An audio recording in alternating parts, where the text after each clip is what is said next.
Being together is what brings development.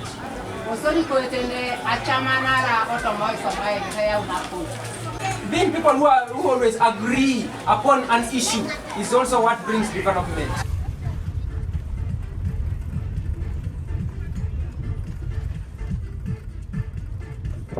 CIWIT, what we're calling the Citizens Watch It, is a social watch organization based in Uganda, working as a consortium of 6 organizations within Uganda, and we're addressing projects from governance, elections, livelihood, and we engage with our citizens in all the different districts in Uganda on different issues that affect them on a day-to-day basis. Are we together?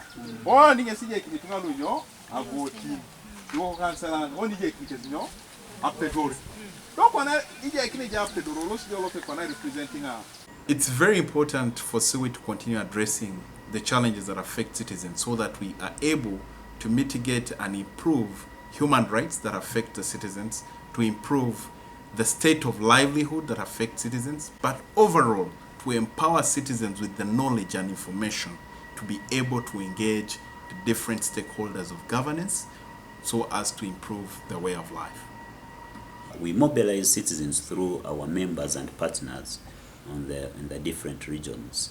Through our partners or through our members, we share the information with the citizens, inform them the importance of their involvement of taking action in certain areas and taking position on issues that concern them.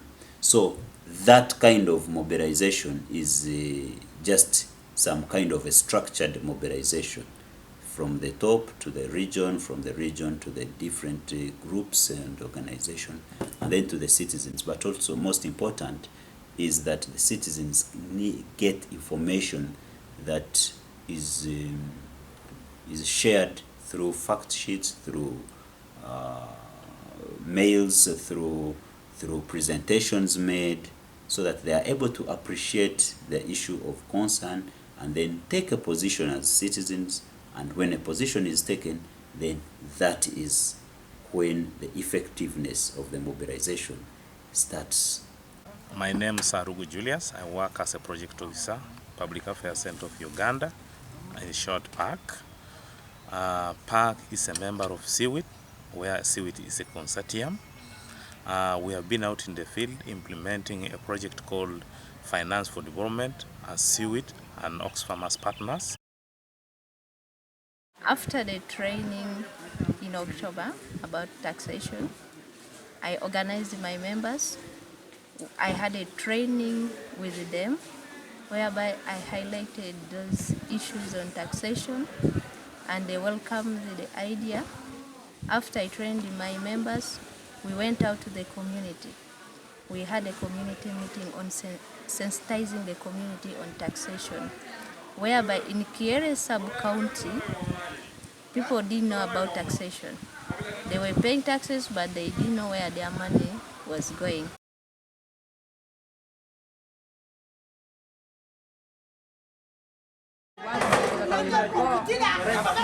Police and accuse those people because the law does not allow them to handle people in that manner. They must respect my rights.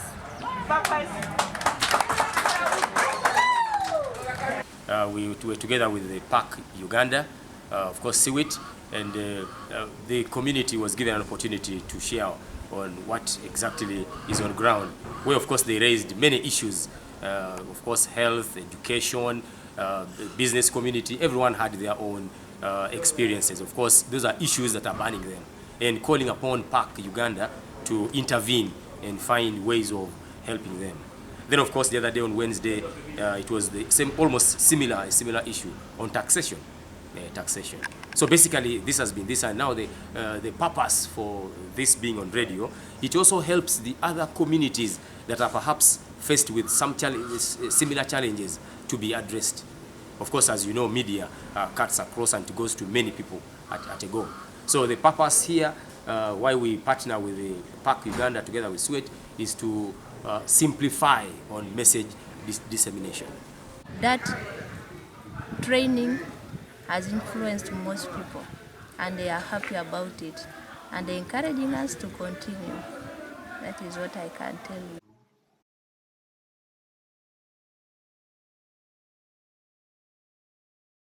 We have been running 2 campaigns. One, we have been identifying issues raised by the citizen parliaments, where we had our community TOTs trained to go and sensitize the public.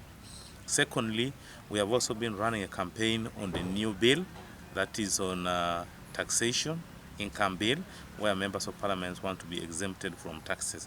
So we have also been working in partnership with radio stations to make sure that these issues are amplified at all levels. So that is what we have been doing. However, many of the communities where we have reached have raised the concern, and they really want to make sure that these MPs also pay taxes like just any other person who is in the community is doing.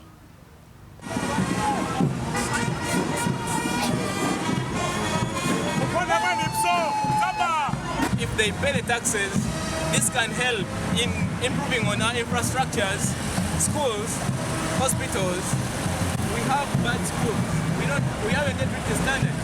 So the roads, MPs not to pay the taxes. It's so important because if we exempt these members of parliament from paying taxes, then Uganda will be losing more than 49 billion. And when you calculate this money would have been in position to help run a number of activities, social services, for example, health facilities, recruitment of doctors, nurses, teachers and lecturers, just like you have had in Makerere University, where lecturers are on strike. We believe that if this money was picked from these people, this has tax revenue to the country.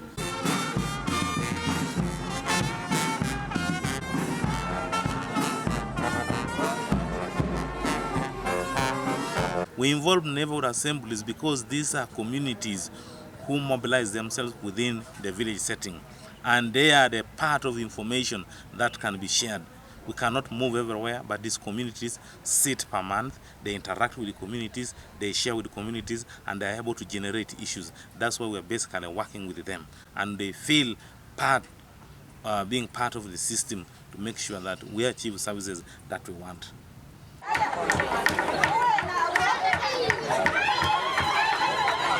When 2 or 3 are united, something will happen. And once they are divided, even what they plan to do will not be prosperous.